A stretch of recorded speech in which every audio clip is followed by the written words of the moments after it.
Hello दोस्तों, मेरा नाम है रुपेश कुमार महतो और आपका हमारे यूट्यूब चैनल में वेलकम है। यहाँ हम क्लास 12 फिजिक्स में चैप्टर 5 जिसका नाम है मैग्नेटिज्म एंड मैटर, उसका हम लोग पार्ट 1, पार्ट 2 और पार्ट 3 कर लिए थे इंपॉर्टेंट क्वेश्चन वाला। और आज मैं एक इंपॉर्टेंट क्वेश्चन लेकर आया हूँ जो बार बार आपके बोर्ड एग्जाम में पूछा गया है। तो क्वेश्चन में पूछा जा रहा है कि आपको सिद्ध करने बोल रहा है कि एक करंट कैरिंग जो सोलेनोइड होता है ना, करंट कैरिंग सोलेनोइड मतलब एक सोलेनोइड से जो जब करंट पास होता है तो उसको हम लोग करंट कैरिंग सोलेनोइड बोलते हैं। तो एक करंट कैरिंग सोलेनोइड जो होता है ना वो एक बार मैग्नेट के इक्विवेलेंट होता है। ये आपको क्वेश्चन में बोल रहा है कि आप इसको सिद्ध करके दिखाइए। ठीक है, तो देखिए इसका हम लोग जब सॉल्यूशन करेंगे तो हम लोग इससे पहले वाले 2 वीडियो में मैंने आपको बताया था मैग्नेटिक फील्ड निकाला था due to a magnetic dipole के कारण, जिसको हम लोग बार मैग्नेट भी बोलते थे। तो हम लोग ऑन द एक्सियल लाइन पर निकाला था, हम लोग मैग्नेटिक फील्ड का एक्सप्रेशन निकाला था ऑन द एक्सियल लाइन पर। अगर आप वो वाला वीडियो देखें तो आपको याद होगा कि μ0/4π आया था हम लोग का, और 2m/r³ आया था। ठीक है, तो ये वाला आया था हम लोग का एक्सियल लाइन पर। तो अगर यही वाला आपका मैग्नेटिक फील्ड का वैल्यू तो हम लोग जब सोलेनोइड के कारण मैग्नेटिक फील्ड निकालेंगे ऑन एनी पॉइंट पी पर ऑन इट्स एक्सिस पर, ठीक है, तो अगर यही वाला मैग्नेटिक फील्ड का वैल्यू तो फिर से आ जाएगा तो हम लोग बोल देंगे कि उसका भी मैग्नेटिक फील्ड यही वाला है और इसका भी मैग्नेटिक फील्ड यही वाला है। तो इसका मतलब हम लोग कह सकते हैं कि जो करंट कैरिंग सोलेनोइड होता है ना वो एक बार मैग्नेट के ही इक्विवेलेंट होता है। ठीक है, तो चलिए हम लोग इसका एक्सप्रेशन निकालते हैं। ठीक है, किसका एक्सप्रेशन निकालेंगे? मैग्नेटिक फील्ड का एक्सप्रेशन निकालेंगे। किसके कारण निकालेंगे? करंट कैरिंग सोलेनोइड के कारण निकालेंगे। ठीक है, तो इतना आपको कंफर्म हो गया। चलिए अब हम लोग थोड़ा फिगर को देख लेते हैं। मैं थोड़ा आपको बता देता हूँ, जब मैं इसका टेलीग्राम ग्रुप में सेंड करूँगा PDF तब आप इस फिगर को नहीं देखिएगा। ठीक है, देखिए मैं जो अभी फिगर आपको बता रहा हूँ ना, इस फिगर को देखिए आपको ज़्यादा अच्छा से समझ में आएगा। देखिए ये वाला थोड़ा अच्छा दिख रहा है। ठीक है, देखिए ये वाला। तो यहाँ पर मैं आपको बताता हूँ कि कौन वाला है करंट कैरिंग सोलेनोइड और कौन वाला है बार मैग्नेट। तो देखिए बार मैग्नेट को हम लोग मैग्नेटिक डायपोल भी बोलते थे। ठीक है, मैग्नेटिक डायपोल भी बोलते थे। तो देखिए मैग्नेटिक डायपोल का 2 पोल होता है, एक एस पोल एक एन पोल, नॉर्थ पोल और एक साउथ पोल। ठीक है, और एस पोल से इसका जो सेंटर O का बीच का डिस्टेंस था L और O का N से डिस्टेंस था L, यानी टोटल लेंथ कितना था? 2L होता था। तो इसको हम लोग क्या बोलते थे? मैग्नेटिक डायपोल बोलते थे। ठीक है, बोल देते थे मैग्नेटिक डायपोल। अब यहाँ पर करंट कैरिंग सोलेनोइड कौन वाला है? तो करंट कैरिंग सोलेनोइड किसको बोलते हैं?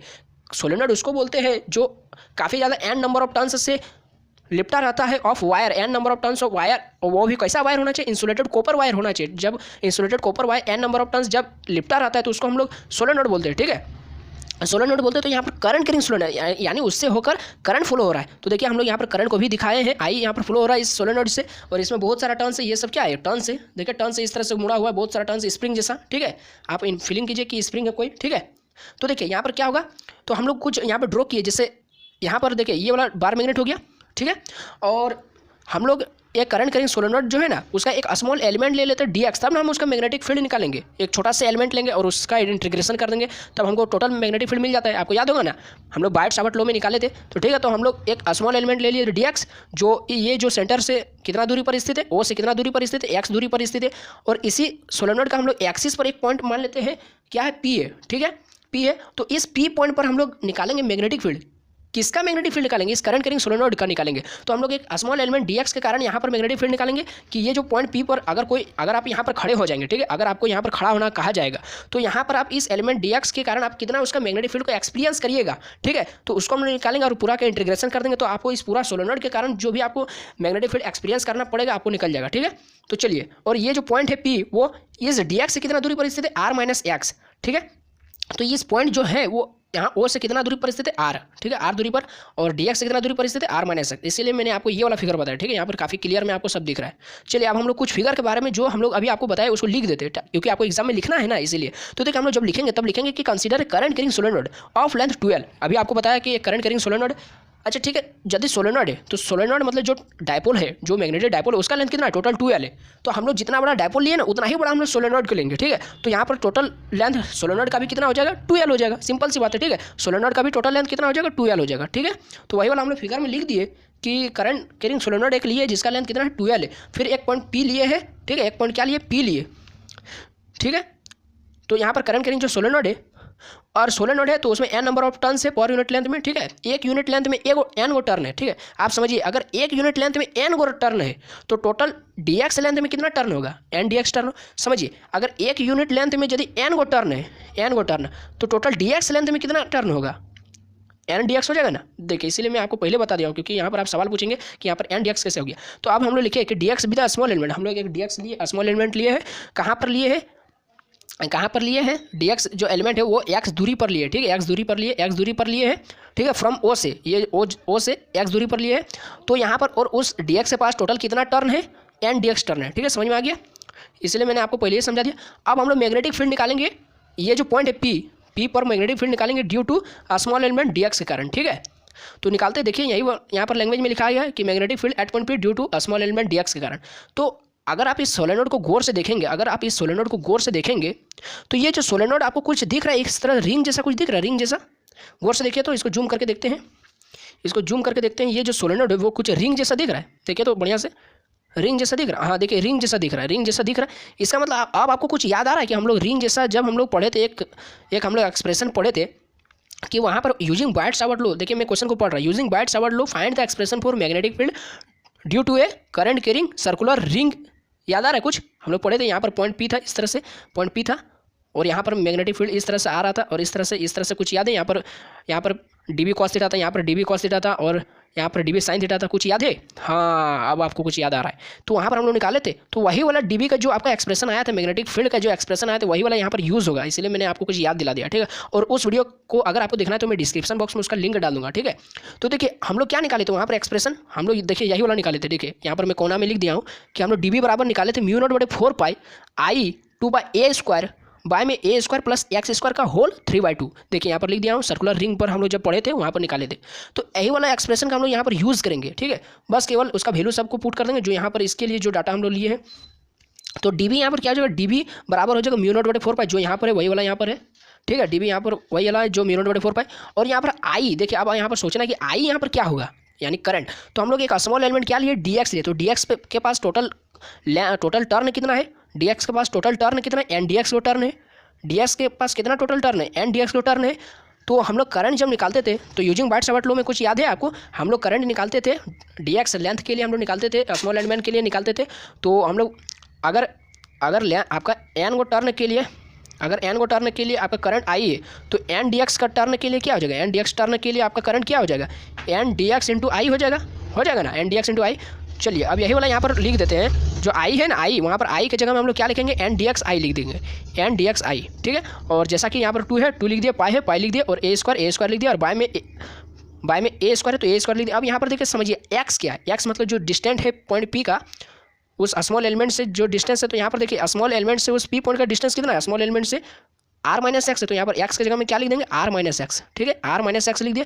उसका होल स्क्वायर जो आपका पहले से दिया हुआ है a² प्लस x², तो यहाँ पर ये पूरा x है तो x का होल स्क्वायर और उसका पावर में 3/2, ठीक है।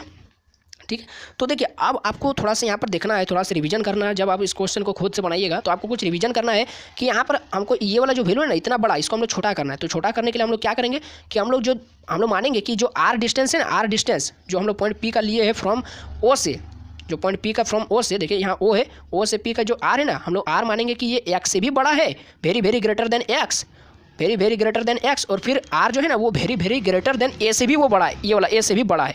तो यहाँ पर क्या हो जाएगा, a बराबर भी 0 हो जाएगा और x बराबर भी 0 हो जाएगा, ठीक है। तो अब यहाँ पर देखिए हम लोग a बराबर भी 0 कर देते हैं और x बराबर भी 0 कर देते हैं। तो अब यहाँ पर क्या हो जाएगा, देखिए यही वाला पुट कर देते हैं यहाँ पर a² प्लस x r-x। तो a² का वैल्यू 0² r-x, तो यहाँ पर x का वैल्यू 0 ले लिए, तो यहाँ पर पूरा पूरी क्या आ जाएगा, 2 काट दिया तो r³ हो गया। तो देखिए इसको हम लोग छोटा कर दिए, यहाँ पर इतना बड़ा वैल्यू की जगह में हम लोग क्या लिखेंगे, सिंपल सा r³ लिखेंगे। तो बस लिख देते हैं r³। तो मेरा dB का वैल्यू आ गया, dB।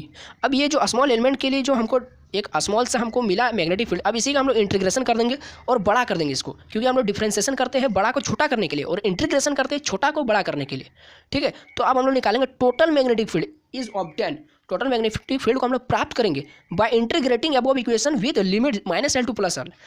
जो आपका जो अभी एक्सप्रेशन ऊपर में निकला हुआ उसका हम लोग इंटीग्रेशन करेंगे, लिमिट लगा करेंगे। क्या लिमिट लगाएंगे, -L से +L। अब आपको समझना है कि यहाँ पर -L से +L क्यों लिए, समझना है ना। तो देखिए -L, तो अगर आप इसको इस तरह से समझेंगे, ये वाला क्या है x एक्सिस और ये वाला क्या है y एक्सिस, यानी ये है x प्लस है और ये है x माइनस है, और ये क्या y प्लस है और ये क्या है y माइनस है।